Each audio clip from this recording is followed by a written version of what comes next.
Hello and welcome to Plus One to Gaming. I'm Chris. And I'm Eric. I'm Billy. And I'm Mark. And we are jumping into a new campaign written by our tablemate, Billy. Bill, do you want to take the reins and run us through the name of this campaign and take us on to a zero session? The name of the campaign is yet undefined. I haven't decided what I'm going to name this campaign because I don't want to give away too much. Way too long of a title, man. Yeah. That is the title of the campaign? Billy's Unnamed Campaign 1. That'll be the official title until we're... Book 1. Yeah, book 1. I'm going to need the title at some point because I have to create the thumbnails and post for all this shit. Yeah, no, the adventure has a name. It's great. It's Greystock's Notes is the name. It's just like it was on Roll20. Yeah. The overarching story doesn't have a name yet. Okay, so let's take a pause here. Yeah. Yeah, this chapter is Greystock's Notes. Yeah. Correct. So Billy, do you want to let's take this moment to kind of shift and reflect on, or highlight rather, what we're actually doing, because we've been playing these one shots from Candlekeep Mysteries for 4 sessions, and we're gonna change gears to do a longer term campaign that's gonna pervade for much longer than what we've been doing. So that's one thing that's gonna be different. But I think also these are gonna be custom written campaigns. Also, we have we're gonna play around with bringing in some other DMs so that Billy can jump in on the action as well. But yeah, this whole arc basically is going to be of your machination. Is that right, Billy? Correct. Yes. All right. So lead us into Greystock's Notes then. All right. So I'll lay down the setting. So the setting is also homebrew. It takes place in a very large city called Harborton, where the city is divided up into literal tiers, as it is located on the side of a cliff, with the wharf and being at the level of the sea, where the poor people are. You have the... Give me a second. I got to bring up my notes. I want to make sure I get the name right. Greystock's Notes. I wouldn't be surprised if the title of that document is Billy's Notes on Greystock's Notes. Harborton is split up into 4 quarters. You have the lowest quarter, the lowest tier is called the wharf. It includes the harbor and more of the industrial area, and also where the poorest people live. Above the wharf is the flats quarter, which is the same level as the flats, which are the long, wide expanse of farming. That's just the general terrain of the world. Is the flats quarter. That's the commercial district. That's where the middle class citizens live as well. You have the plateau quarter, which is above the flats quarter. That's where your manses are, your manors, your rich people live. That's also where the temples, all the temples for the various gods are. That's on the same level of a jungly plateau that is above the flats, surrounded by cliffs on all sides. And then at the very top, you have the pinnacle, which is where the castle and the keep are. So that just gives you kind of a general idea and a map. I can post this map to the website so you can kind of see where everything is. That's the city overview. So it is the Forgotten Realms-ish area. It doesn't take place in any particular Forgotten Realms area, but we follow the Forgotten Realms rules in this. So magic is common, so is all the general races of Forgotten Realms are in existence and are in proportion to what they normally are. So that is the base of kind of the setting. The party has been asked to meet with their Adventurers Guild representative, which we will meet in our next session. Hopefully everybody remembers who he is, and we will go from there. You are an adventuring party, or a newly formed adventuring party that is being asked to work for the Adventurers Guild, which is an actual physical organized guild in the city that does contract work. And so quick update for just folks listening at home. This is a revisitation of a campaign we played, golly, I think at the beginning of COVID, right? like the Maybe beginning. even before that. It was a while ago. Yeah, it was. I mean, yeah, it was. So we played through it. We weren't doing this podcast at the time. We didn't record it, but where we left that campaign just set us up for a nice new expansive universe adventure type of thing. We wanted to revisit that campaign. It's been so long, so we actually are replaying this for the second time ever. But that's kind of the another interesting twist on this is kind of revisiting a campaign in that way, which I don't think we've ever done before.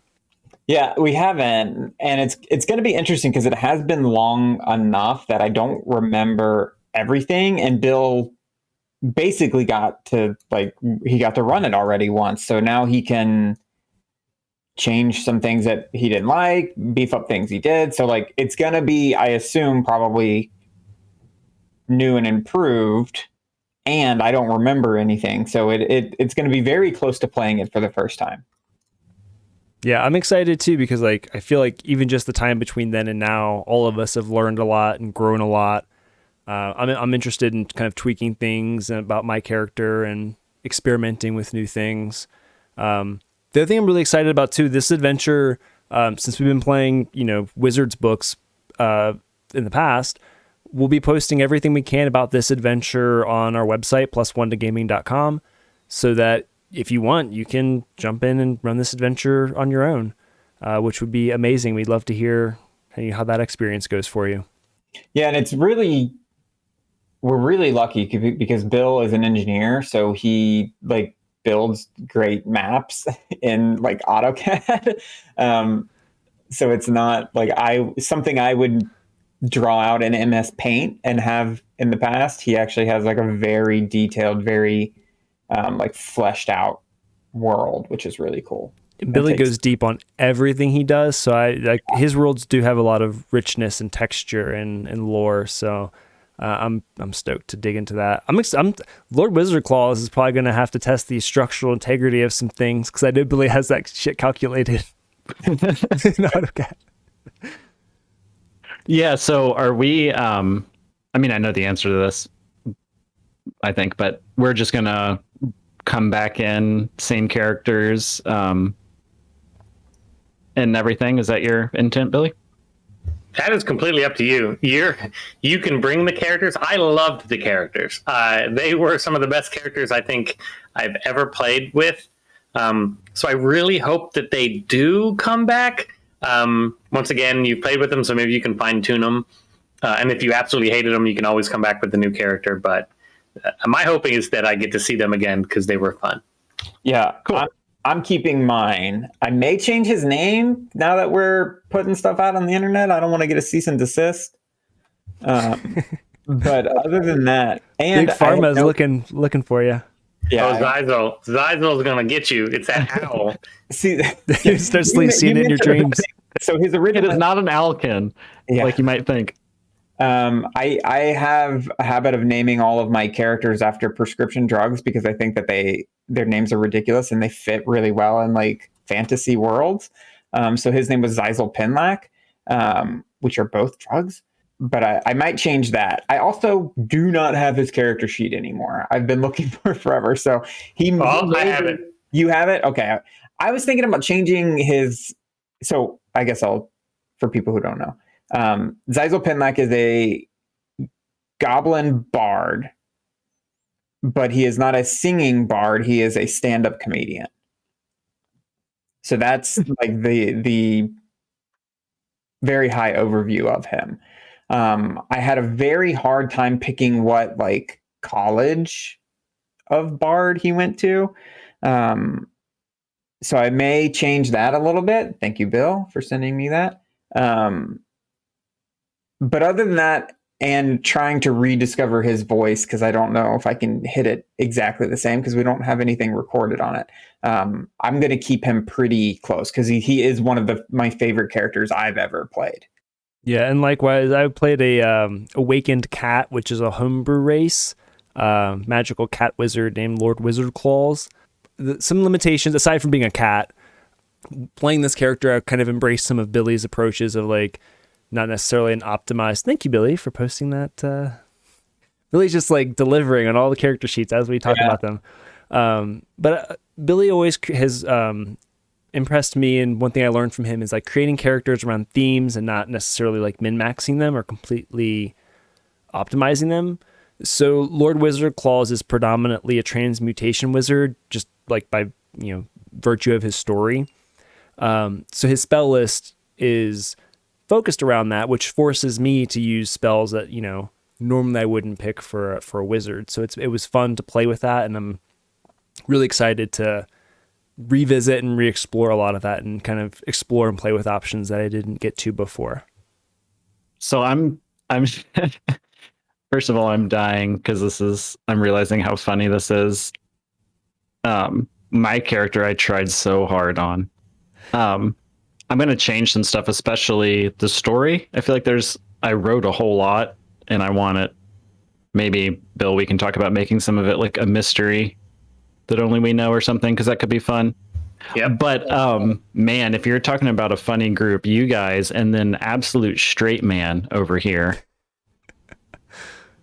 Umren, who is a monk and has this tragic backstory of like rejection and soul searching, somehow has ended up hanging out with a stand-up comedian and strange sentient magic cat.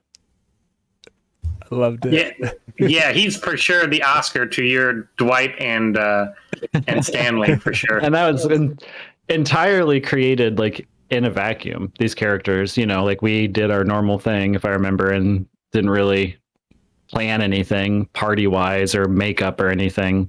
But that to me is just so funny and indicative of where we were all at in our D&D journeys when we began this game.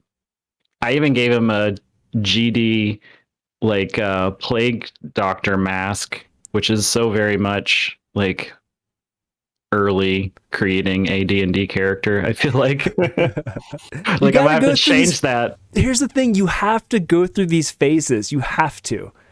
And you have to do the cliches. You have to. There's no way through it. Around it. You have to go through it. Same thing, like we did an episode about a review on A Deep and Creepy Darkness. You talked about some things, that you just like, you got to go through those things. And and then you move past it, like the preparing a ton of characters and richness for the world, like, and then you don't use any of it. You have to do that. You have to go through it once at least. Yeah, and you have to have a character with a plague doctor mask and daddy issues. You do. It is a must. Yes, and it'll be fun to like revisit some of these characters based off of that like 2.5 year, maybe more, period of when we played this. To like, okay, now like reflecting on our younger versions, how do we adapt these maybe to our play styles now? So it'll be interesting to see how these characters evolve. Yeah, I'm excited to get the gang back together. Circling back to this zero session, I want to ask Bill, is there anything else we need to do to prep our characters? Can you remind us, we've got our character sheets here, but in terms of, from the last game, anything like magic items or restrictions on just like as we refresh our character sheets? No, I did want to go over just remind everybody the rules that I use. Yeah, let's do that.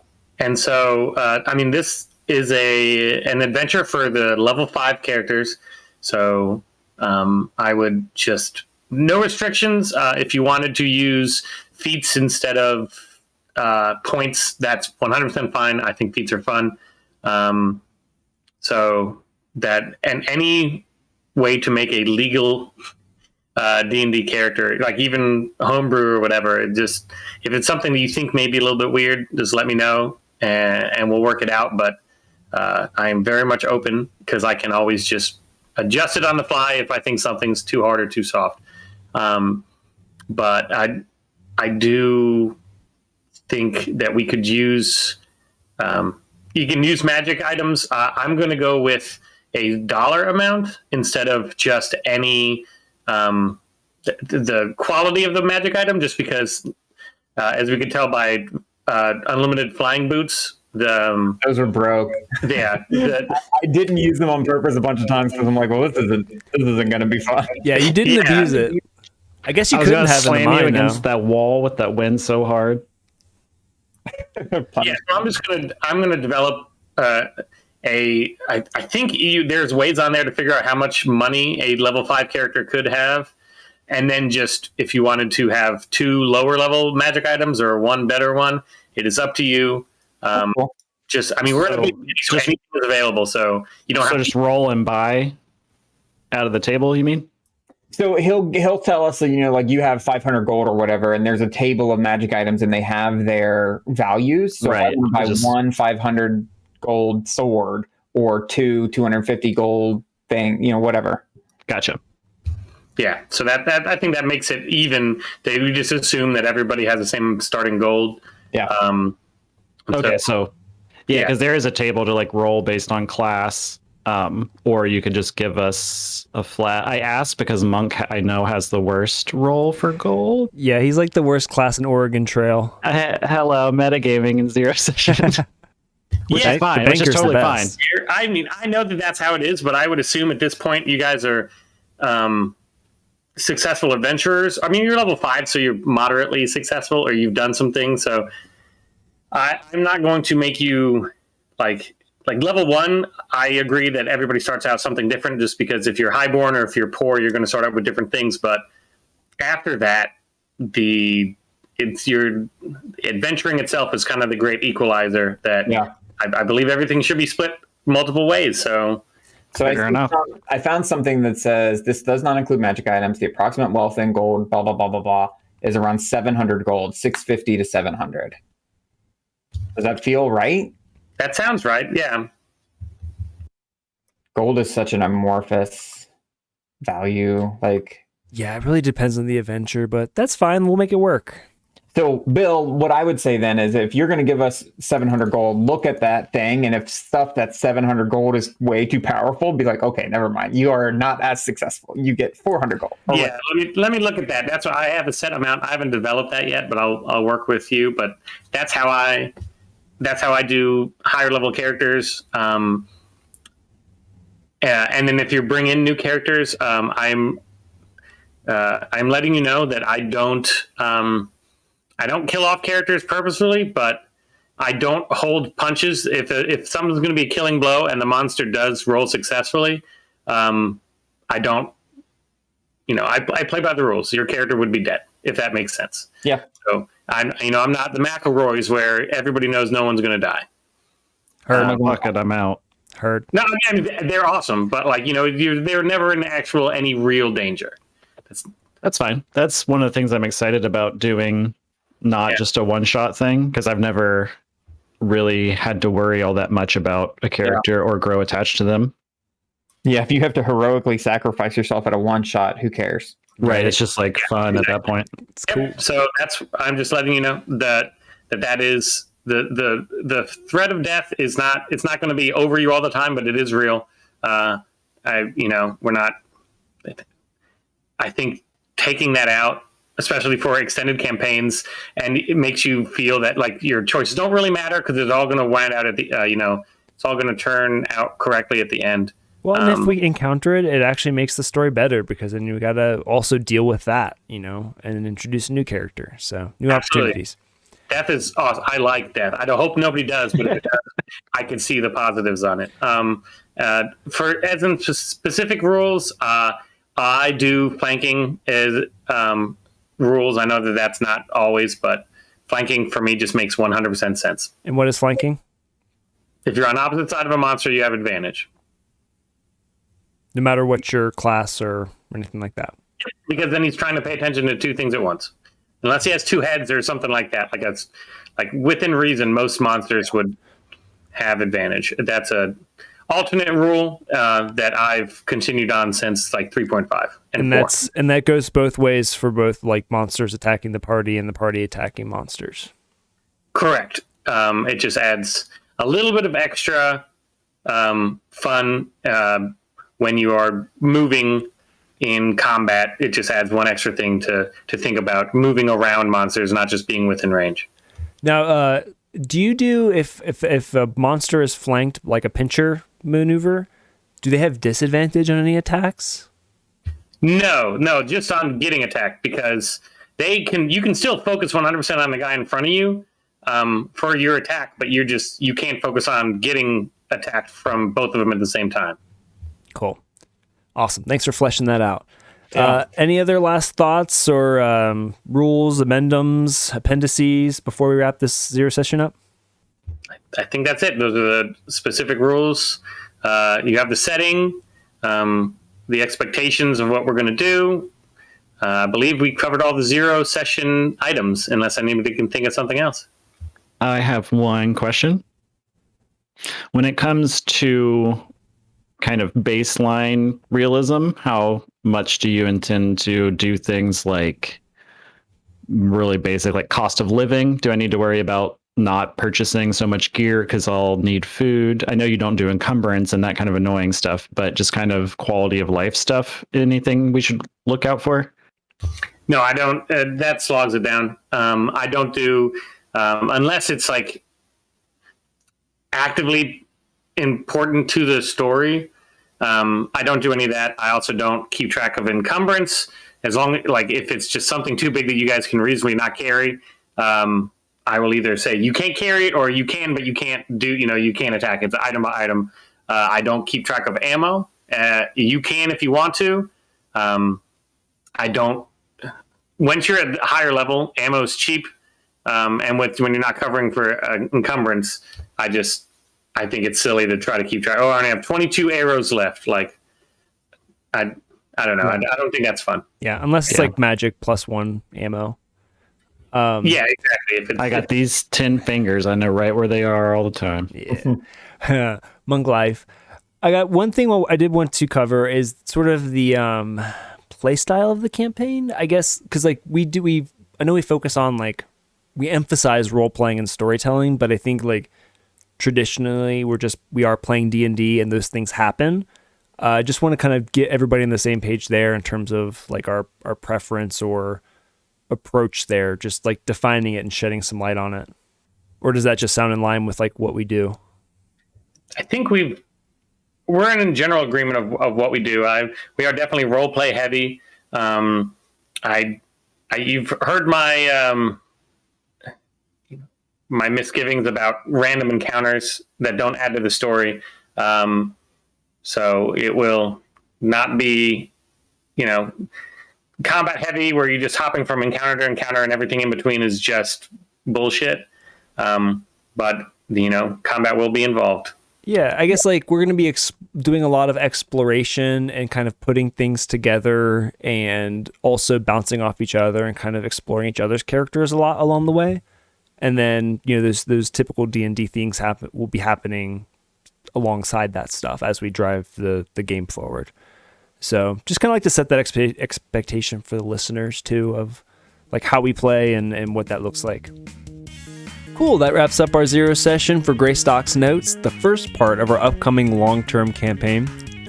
Join us next week as we dive a little bit deeper into the characters of the party as we make adjustments and flesh out their backstories.